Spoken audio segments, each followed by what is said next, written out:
recognizes the gentleman from Illinois, Mr. Quigley, for 5 minutes. Thank you, Mr. Speaker.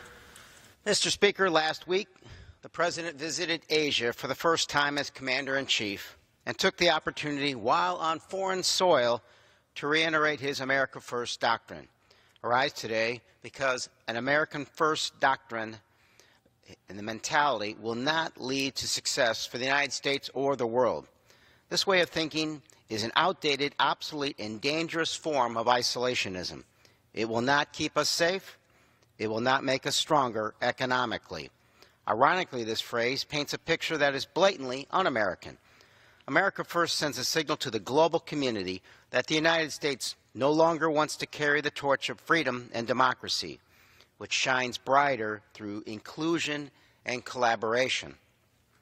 On the national security front, the United States has the strongest military the world has known. For decades, allies have counted on the U.S. to step up to the plate to work with them to protect the shared values we hold dear. As we face numerous international challenges, both old and new, we need to put more faith and investment into our international and diplomatic institutions, not weaken them. The United States did not earn its reputation as leader of the free world by standing back and allowing darker forces to prevail. As oppressive regimes like Russia to undermine democracies, including our own, America's commitment to democracy must be stronger than ever. The President's threats to NATO and the UN have caused our trusted allies to question our commitments to collective defense. We know that when countries work in concert, the chance of conflict decreases. Despite its challenges, globalization has led to one of the most peaceful and productive times in world history. Adopting protectionist policies would stifle this progress and certainly won't put America first. Our efforts to address difficult domestic and international challenges are not mutually exclusive.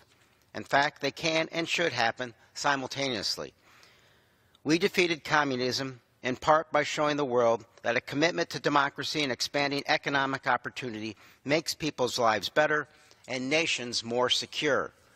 Meeting our commitments overseas also makes us stronger and safer here at home. Standing up against the isolationist tide sweeping the globe is critical to preserving our leadership role. Take the President's decision to pull out from the Paris Climate Agreement as another example.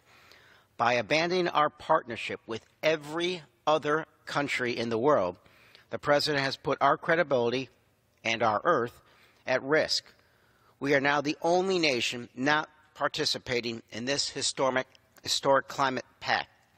To reassert our integrity for global leadership, we must lead by example. This includes recalling lessons learned from earlier periods of isolationism. Relinquishing ground in this area creates a vacuum, which less friendly, less democratic actors are prepared and capable to fill. Abdicating global leadership, praising authoritarian regimes, and belittling allies has been a hallmark of this presidency. This does not put America or our first. Our UN and NATO partnership should not just be honored and preserved, but strengthened.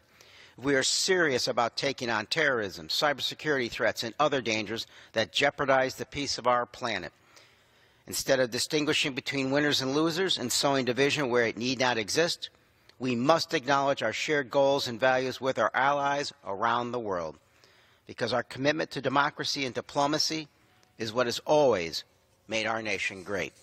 Thank you, and I yield back. The gentleman